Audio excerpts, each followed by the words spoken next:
Azana Bisso, émission incubateur et talent panafricain. So le Kawate, c'est qu'Afrique est bioté, RDC est bioté, monde n'en parle même pas. Donc plateau, ils ont promouvoir les leaders, ils ont mettre en valeur tout et tout nyonso. Ils ont indiqué des idées, des actions et balana pour que tout zalana venir ya malamu.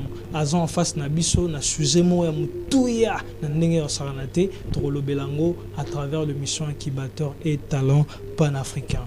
Très chers messieurs, l'enseignant ban école baolandayo place au Pesabakou, place au Salaka, tant que tu affiche ma réaction positive par rapport à la personne que vous êtes. Donc un grand félicitations. Vous avez la parole. D'accord. Merci beaucoup Ndeko Glody pour la parole. Je suis premièrement flatté, je suis reconnaissant à GGTV pour cette invitation parce que vous savez, lorsque quelqu'un vous donne l'occasion de pouvoir parler à tout le monde, parler à l'Afrique, parler à la RDC, parler à Kinshasa et parler au monde entier, c'est un honneur.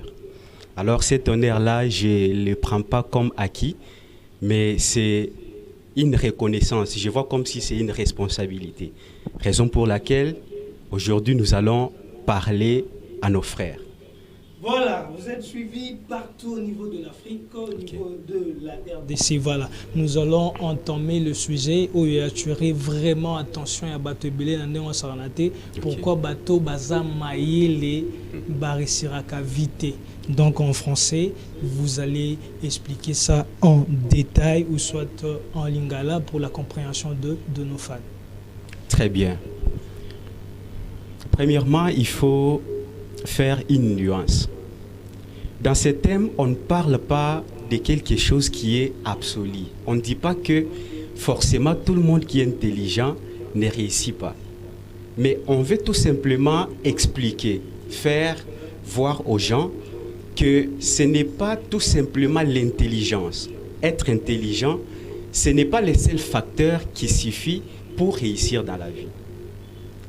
Je voudrais que nos téléspectateurs, ceux qui nous regardent à travers le monde, comprennent ceci.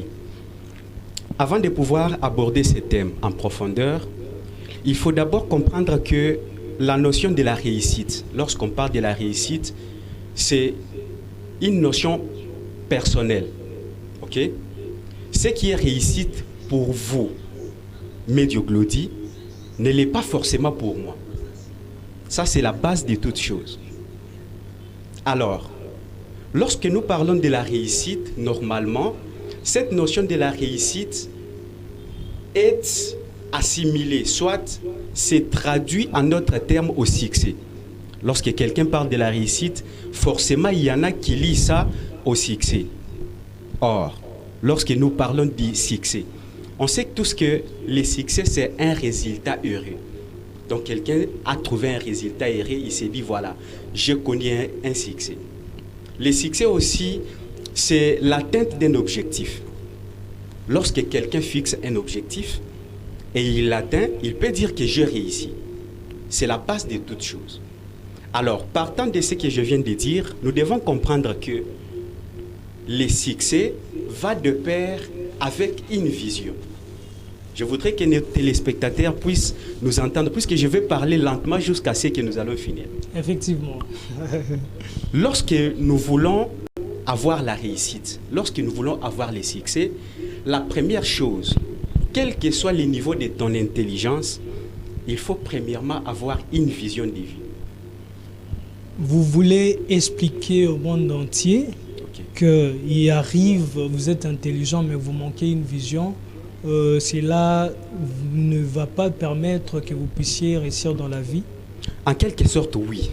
Je vais l'expliquer. Vous savez, il y a un célèbre auteur que j'aime beaucoup. Il était un ancien président. C'est le célèbre sud-africain Nelson Mandela. J'espère que vous le connaissez très bien et nos téléspectateurs les connaissent. Nelson Mandela déclare quelque chose de très intéressant qui me captive. Je marche avec dans ma tête. Il dit ceci, que une vision sans action n'est qu'un rêve. Vous voyez cela? Or, il y en a même qui n'ont pas de vision de vie. Alors, imaginez tel que nous sommes là aujourd'hui en 2026. Nous sommes au mois de mai déjà, bientôt le mois de juin.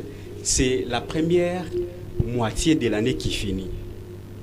Une personne qui marche comme ça, il ne sait pas dans cette année, je dois accomplir quoi? Dans mes 5 prochaines années, je vais faire quoi? Imaginez quelqu'un de pareil. Voulez-vous qu'il puisse réussir?